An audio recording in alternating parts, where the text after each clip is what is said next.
You are Locked On Warriors POSTCAST, part of Locked On Sports San Francisco on the Locked On Podcast Network.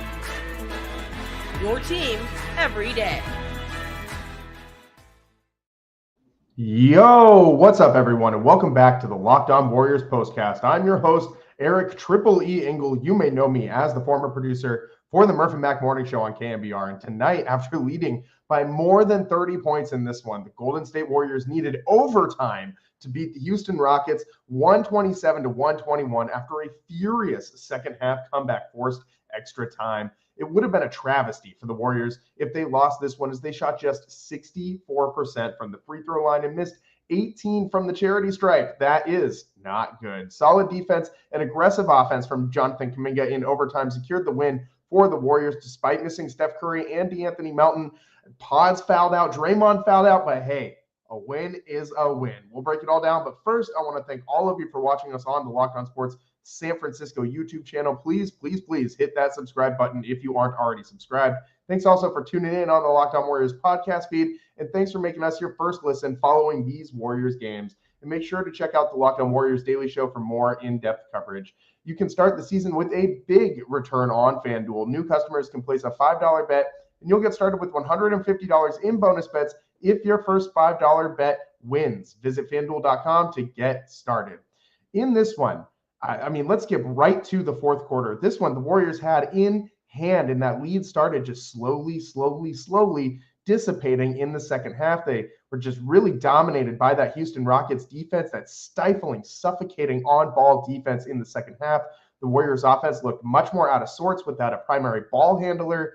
They're clearly missing, you're missing your two point guards, your starting point guard and your backup point guard. It's gonna limit your offensive ability, your ability to move the ball. And they don't really have anyone that can go get a shot, go get a bucket whenever they damn well please. That's Steph Curry's job. And when they didn't have the primary ball handler or a guy to just go get a bucket, things started to slip away from the Warriors there in the second half. And that was a little bit concerning that they just could not get buckets when they needed it. Thankfully, after going like more than 6 minutes without a field goal in that fourth quarter, Brandon Podziemski starts getting some buckets inside. He had 3 huge buckets in that fourth quarter in the paint, using the post-up moves, the big small guy ability down low in the paint, using the pump fake, the spin move, the hezzy move.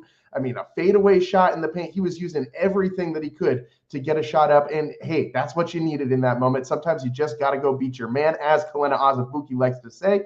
And that's what he just did in that moment in the fourth quarter when the Warriors were dying, desperate for a bucket. And Brandon Podziemski threw the Warriors a life raft at that point in time, man. Just kept them afloat in this game. Brandon Podziemski, the buoy, the Warriors just clinging to life onto Brandon Podziemski. And man, that one came so unbelievably close. The Warriors could have had this one in a number of different ways. You hit one more free throw in regulation, you win this game. You didn't even really need the one more free throw in this game. All you needed to do in order to win this one was be able to inbound the ball successfully. But with about 8 seconds left in the fourth quarter there, Draymond trying to inbound to Andrew Wiggins, just throws it over his head when Wiggins is coming back towards the ball, just misjudged the pass. Great defense by Houston on the inbound, forces the turnover. And of course, the Rockets pick it up and score on a layup. And I mean, Amen Thompson was just all over the place in the second half of this one, giving the Warriors fits on defense. It seemed like every turnover that guy was getting into the paint in transition and flipping a layup in, drawing fouls. He was all over the place for the Rockets there. It forces overtime. And then even after they flip that shot in, the Rockets tie it up there. The Warriors still have the last shot with about 6-7 seconds left on the clock. They inbound to Buddy Hield. And man, as much as I have loved seeing Buddy Hield this early season with the Warriors and how well he has played, he kind of looked a little bit like the Sacramento Kings Buddy Hield there on that last possession where they inbounded him the ball, and he just out of control pushes up the court, falls down, doesn't get a final shot off, and the Warriors go to overtime. You get 2 chances at the end of the game to win it, and you can't really do either one, and that was a little concerning. The way that the Warriors just let this lead evaporate. They still fought to the end. They didn't lay down and die, which is a positive sign, but I was pretty concerned that they weren't really able to go get any kind of offense when they desperately needed it without Steph Curry. And without, we should mention, DeAnthony Melton as well. Missing him tonight, I felt like really, really hindered this Warriors offense, especially when the Rockets kind of figured out how to guard that point guardless lineup that the Warriors like to run out there, or have liked to run out there these last couple games. And so far, that lineup's been pretty solid. I mean, the ball seems to be moving around pretty well. Guys seem to still be, moving without the ball, setting screens, and the offense doesn't look stagnant. But tonight at points, it for sure looked stagnant without a true point guard out there, a true facilitator. Once they kind of figured out how to play Draymond Green, and Green did a decent job of making sure that he scored enough points to keep defenders honest. Tonight, Draymond Green ended up with 14 points, 11 boards, and 3 assists. But it just wasn't enough as they started sagging off of him a little bit, just enough on defense. We're able to really help off of him onto other guys and limit what the Warriors were trying to do. Wiggins also did not look like he was healthy tonight. You saw him moving a little slow, kind of limping around with that back, still clearly giving him issues. But he did also play 30 minutes, had 15 points for Andrew Wiggins, 7 of 10 from the free throw line and 2 of 4 from 3. Just 3 of 9 from the field for Wiggs, though. The Warriors as a team shot 46.9% from the field, and it was kind of an okay game all around from the offense until you look at the free throw numbers. 64% from the charity stripe, 32 of 50 from the line. And first things first, 50 free throws for the Warriors is insane. It seemed like the Rockets really wanted to force the Warriors to beat them like this. Like the Rockets seem to want to make the Warriors play inside out and not let them score any easy buckets inside with these smaller Warriors driving against the bigger Rockets. It looked like they wanted to make the Warriors earn it. And I mean, the Warriors had a hard time earning it tonight, man. You got to be better than just 64% from the line. I mean, Jonathan Kuminga, he was 7 of 10 from the free throw line. Andrew Wiggins, 7 of 10. That's not terrible, but you would like to see that be a little bit better. Looney, 5 of 8 from the line. Buddy Hield, 3 of 4. Every single Warrior who took a free throw shot missed one tonight. So that's not really something that you want to see. Moses Moody, 3 of 5. Brandon Podziemski, just 2 of 4 from the charity stripe. And Draymond Green, 5 of 9. So everybody missing shots, everyone clanking shots out there from the free throw line for the Warriors. And that really almost sunk them in this one. If they had lost this game, I mean, that's the number one thing we'd be talking about, is how the Warriors cannot hit free throws. This is a team that shoots coming into tonight. They were 19th in the NBA in free throw percentage. They shoot about 75 or 75% of the time they're making them. But they score less from the free throw line than any other team in the NBA. They are dead last in points from free throws per game. So the Warriors really kind of showing you, this is the positive part, that they can win in other ways. We talked about this after their last win against the Pelicans. They showed you, they played the Pelicans back-to-back nights. They beat them in 2 different ways in both of those nights. First night, it was 3-point shooting. The second night, it was inside out, working with the interior, leaning on the big men. And tonight, you kind of had like a defensive battle, like a true defensive battle, even though this one ended up 127-121. Final score doesn't really sound like a defensive battle. But the Warriors, I mean, they held the Rockets to below 40% shooting for the first half in this one. Rockets ended up just over 40% shooting from the field in this one. But again, just 33% from the 3-point line for the Rockets. And the Warriors doing a decent job just trying to, I mean, really D up the Rockets and make them go beat them. Like they're not letting other teams just run over them anymore. The turnovers aren't nearly as bad. They were problematic with the timing of them in the second half, but overall turnovers have been down this season compared to last year, which is a very big positive step for the Dubs. 14 turnovers tonight in this one for the Warriors, 11 for the Rockets. So they did lose out on that turnover battle. The Warriors were only able to generate 5 steals, much lower than what they've been able to do in most other games this year so far. But they didn't need it. And the Rockets, they're going to be a team that really forces you to beat them with fundamentals, like their defense, the limiting of the turnovers for the Rockets. I mean, they got a ton of guys on this team, ton of young talent that can all score. I mean, Jabari Smith Jr., Sengun is really good. Obviously, Fred VanVleet isn't a young guy, but he can still go out there and get you some. And I mean, this whole Rockets team, I mean, the leading scorer, Eason, is a bench guy. 27 points tonight from him. It seemed like anybody on this Rockets team could kind of get going at any point in time.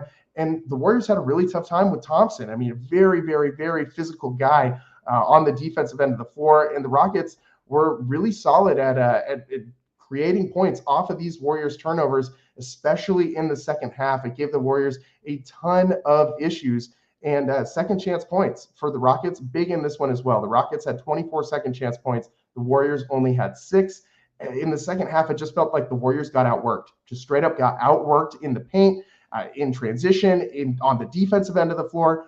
But thankfully, that first half momentum that the Warriors had built up, it was enough to kind of withstand that punch and get back up after they took that haymaker from the Rockets in the second half, and they didn't lay down and die, which was a huge, huge, huge thing that I took away from this Warriors win tonight. Let's talk about that and more next on the Locked On Warriors postcast.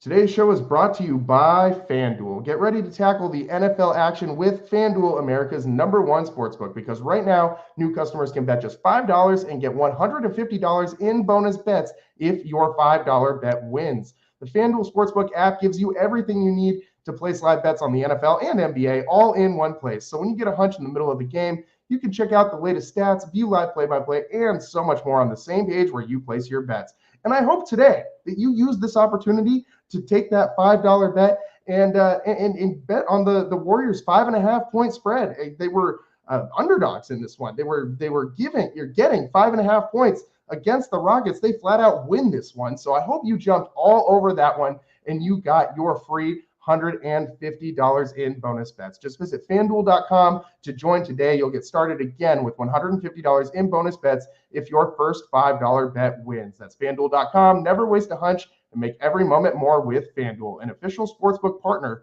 of the NFL. Welcome back to the Locked On Warriors postcast. I'm your host, Eric Triple E Engel. Tonight, a 127-121 win for the Warriors that was a lot closer and a lot tougher than it needed to be. A lot of missed free throws in this one. Thankfully, the turnovers were down, but the Warriors still finding a way to shoot themselves in the foot in this one and make it just a little bit harder than they needed to, which is something they did a lot last year, but have largely avoided doing in the early part of this season so far. But hey, they're missing Steph Curry. They're missing DeAnthony Melton. Andrew Wiggins is all banged up. I mean, Draymond Green fouled out tonight in overtime. Brandon Bajemski fouled out in overtime. You're missing all those dudes and you still win. I think that's a pretty good day. And it's against the Rockets on the road. And the Rockets, this team is no slouch. This is a solid team, only 3-3 so far this year after the loss. Should mention, by the way, the Warriors are now 5-1 and undefeated on the road away from Chase Center. So the Warriors, a really, really great start to this season so far. And it continues today as they showed you a new way to win a game that they haven't had a chance to show this year. So all their wins so far this season have come in pretty much blowout victories. The Warriors have more or less coasted to wins. Tonight, that absolutely did not happen. The exact opposite of that, the Rockets turned around and punched back. It seemed like every other, Portland, Utah, even the Pelicans, when the Warriors jumped out with big leads against these other teams, they didn't really have, huge runs to make it close or cut into the deficit or really make the Warriors sweat at all. Didn't really make the Warriors show you something down the stretch. Tonight, the Warriors showed me something down the stretch, and it showed me that this team's got some heart, that even though they didn't have Steph Curry, they didn't have anybody out there on the floor that they could hand the ball to and just say, go get me a bucket. I need some damn points. We haven't scored in 6 minutes.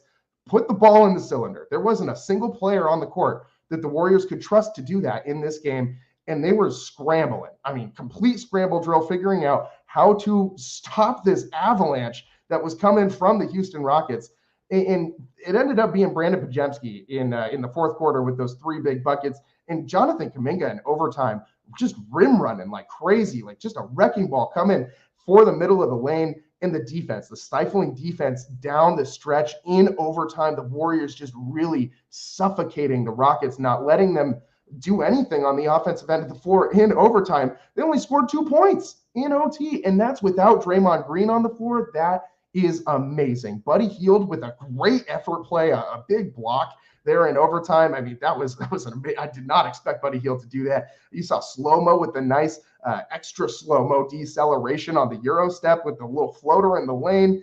And it was just, I mean, everybody stepped up. Every single player on this team stepped up when it mattered most. There wasn't one person who said, get on my back, I'm taking you to the promised land. That's Steph's job.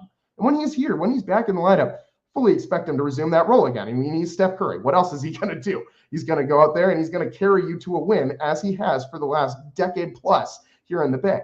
But without him, the fact that this ragtag group of role players, really, that's what they are, were able to come together and beat this Houston Rockets team, which very well could be playing some ball in the postseason this year. The Houston Rockets are a really solid team. Alperen Sengun looks like a monster inside. He's just going to have another huge year for them, taking another big step forward. The Warriors did a pretty good job on him tonight, limited him to just 14 points in 21 minutes. He did shoot 50% from the field, though, but that's a very, very solid player that Houston has, and the Warriors don't always match up against those bigs that can score very well. The Warriors did a great job limiting him tonight. The Warriors have done a really good job limiting guys that profile like that all season. Look what Draymond Green did against Zion Williamson in their last game against the Pelicans.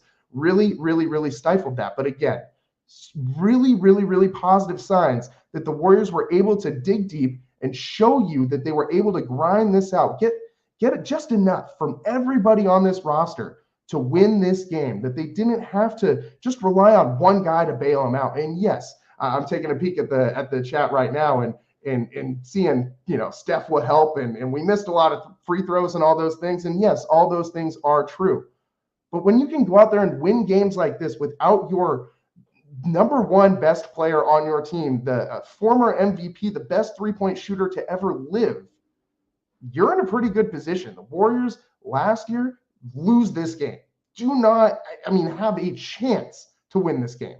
The way that this team played last year, after teams would respond to these, come back from these big deficits and come back with a big run, the Warriors would just look overwhelmed in these, in the face of these big comebacks. They would just kind of, just cower. It seemed like they would just get stunned in a way and have a hard time kind of responding. The other teams would start to look faster and just more dominant and be playing with this confidence. And the Warriors would just be standing there going, what happened? Or they just looking around the court. And that's what it seemed like a lot last year when these big second half runs would start, when the Warriors leads would start to eviscerate and evaporate in the face of this pressure. And for the Warriors today, this is not the same group, clearly, as it was last year. I mean, the defense from Kevon Looney and slow-mo Kyle Anderson, the timely offense of a Brandon Podziemski, the timely defense of a Buddy Hield, the never quit attitude of this team is something that last year's squad did not have.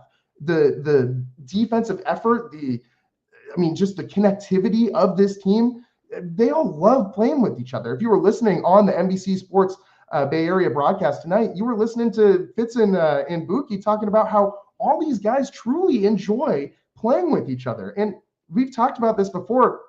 I love Klay Thompson. I have spent the better part of my life watching Klay Thompson in a Warriors uniform and absolutely loving it. Captain Klay out on the boat. I have not a single bad thing to say about Klay Thompson.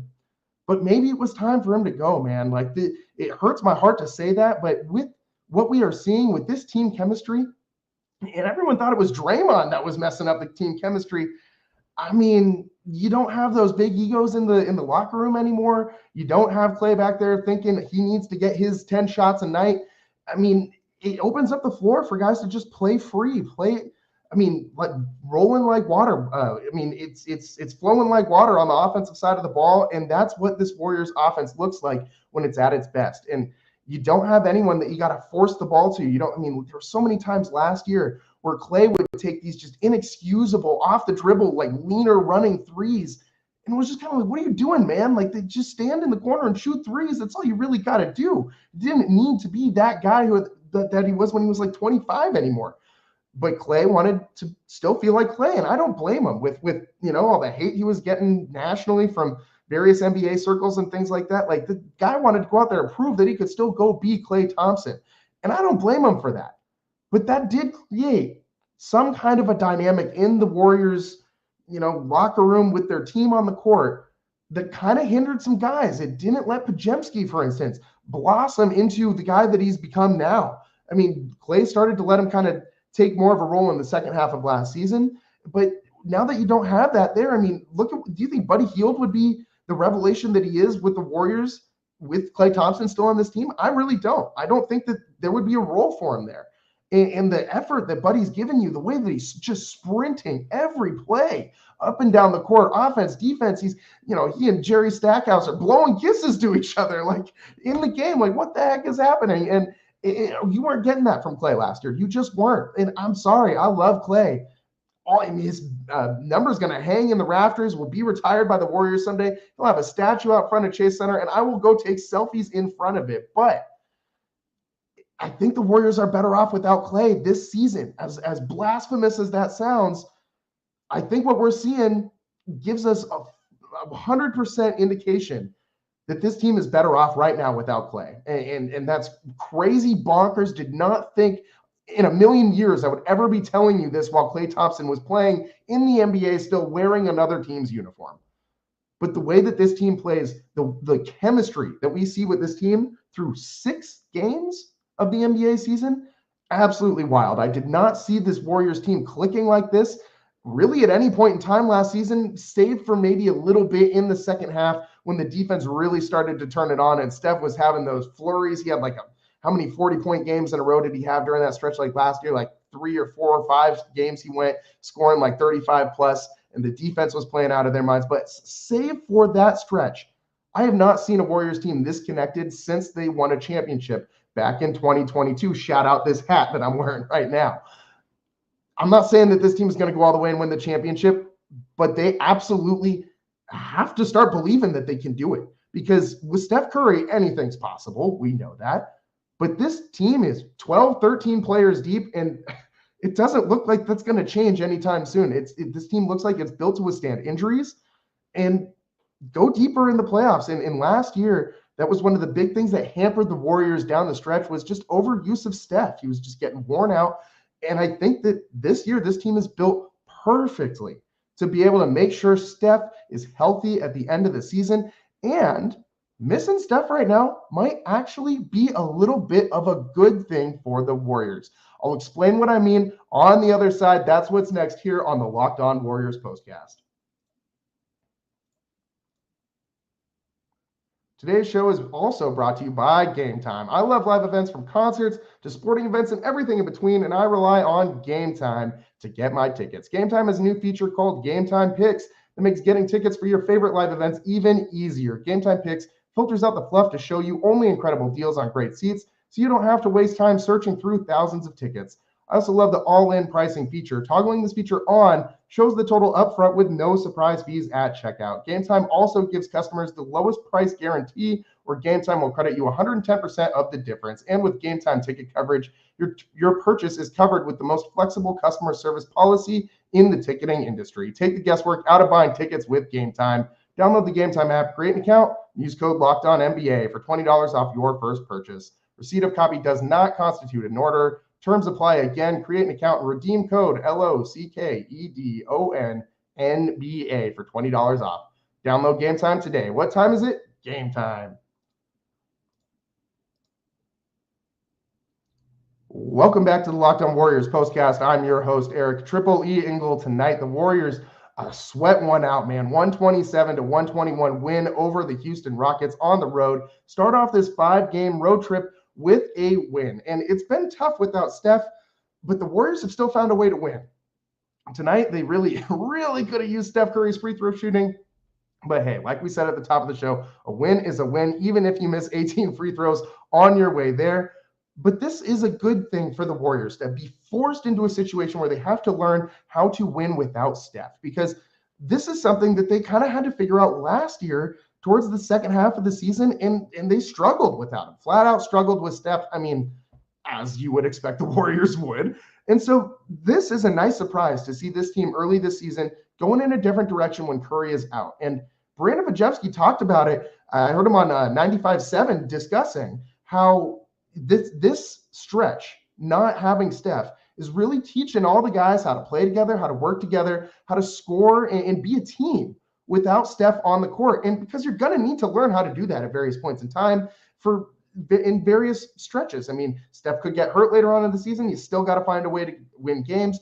There's going to be points in time where teams just completely try to take away Steph Curry from the offensive side of the floor and just completely blanket him, deny him the ball. You're going to need to figure out a way to score points still when that's happening. And the Warriors learning how to have success in the non-Steph minutes. That is something that has evaded and eluded this team for so long. The last several years have been really tough within the non-Steph minutes, save for that 1 year the Warriors won the championship when Andrew Wiggins decided to play to the number 1 overall pick ability that he has.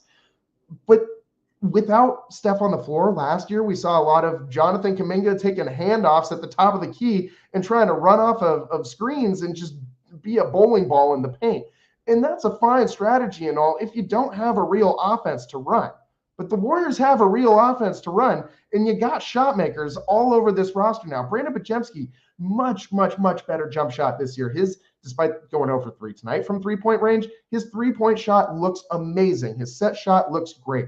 Moses Moody, I'm seeing free Moody in the chat right now, and Moses Moody has quietly shot over 50% from three-point land this season. I would love to see him get some more looks. I mean, he only had 2 shot attempts tonight. 2 of 2. He hits 3 free throws, ends up with 9 points. Moses Moody has been a pro's pro, and I know that there's a huge contingency of the Warriors fan base that just wants this guy to be an everyday starter, and he does make all the right winning plays that you want a guy to make. I don't know that this directly translates to when you expand his minutes. I don't know that he's going to shoot 100% from the floor if he plays for 32, 33, 34 minutes a night. But I do like Moses Moody a lot. I think every guy on this team fits into this squad and helps them win, and they all have a role. And you have enough shooters on this team that when one goes cold, you can find offense from somewhere else. If Buddy's not making shots, Brandon Bajemski can go get you a few. Moses Moody can go get you a few. Andrew Wiggins can go get you a few. Jonathan Kuminga, if he can develop that jump shot, he got you a few tonight. 7 of 12 from the field, 2 of 3 from the three-point line. Jonathan Kuminga, when he's taking that set three-point shot, it looks good. When he catches and just steps into a shot and releases, doesn't think about it, he makes them. He makes them, and the shot looks pretty, and he doesn't look clunky, and he doesn't look rushed. When he's taking shots off the dribble, trying to create his own three-point shot, it doesn't work. He's not Steph Curry. He doesn't need to be Steph Curry. But I do need Jonathan Kuminga to start taking these open set shots and knocking them down because he has the ability to do it. And if he can do that, that creates such a dynamic scorer. Jonathan Kuminga could be one of the most dominant players in the NBA. If he just develops any kind of a jump shot, he'd be mini Giannis.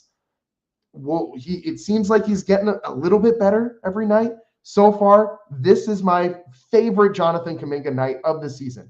Played with aggressiveness, decisiveness. He was active on defense. And when he was the only guy out there in overtime, the only offensive threat on the floor, he knew it. He called his own number, and he was aggressive getting to the rim over and over again. Got to the free throw line 10 times. I need my guy to start knocking down free throws at about a 75% clip. If he can hit that number for this season, I think his scoring will take a step forward. And if he can do that, plus develop just a little bit of a jumper. I don't need him shooting, 40% from 3. But if he can shoot 32%, hey, he becomes a real legitimate threat, just good enough that you got to keep the defense has got to stay honest. And it forces teams to stop gapping you and stop creating that line, that wall to prevent Kuminga from getting to the rim. And once you get Steph out there, I mean, the offense just becomes so multiple. And if Kuminga can figure out how to, we saw a lot tonight from Kuminga making the right play, right? Like he would drive when you wanted him to drive. When it wasn't there and he would start to drive, he would kick it out to the open defender. Shout out him hitting GP2 in the corner for that corner 3 early in this game. If Kuminga can start making these right choices and hitting these jump shots, he becomes a whole nother type of player, takes a whole nother step, a leap in the NBA power stratosphere rankings, and he would become a legitimate number 2 scoring threat to Steph Curry in this offense. And it could be enough to push the Warriors all the way to a Western Conference title. Could really do that, put the Warriors back in the finals. The way this team is playing defense, they're top 3 in the NBA in defense and offensive efficiency. This is a complete team. It might not have, Kevin Durant, Klay Thompson in his prime, Steph Curry in his prime, and Andre Iguodala and all these huge stars that you know and love and recognize, but you still got Steph, you still got Draymond, and you got a lot of hungry dudes on this roster. Great win tonight. The Warriors win their first close game of the season, first win of less than double digits on the year for the Warriors. 127-121 victory for the Dubs over the Houston Rockets. That's about all the time that we got for you guys today. Thanks for tuning in. We'll be coming to you live as the Warriors keep the road trip rolling against the Washington Wizards. That is 2 days from now on the 4th on, what time is this game? I should have had this written down. That is my bad, guys. 4:15 p.m. on November 4th. Warriors at the Wizards. The Jordan Poole revenge game. Probably not. I'm expecting a Warriors win in that one as well, but we'll see. That's why they play the game, right? So thanks for tuning in, guys. I'm your host, Eric Triple E Engel. Thanks for tuning in. We'll see you next time. Peace.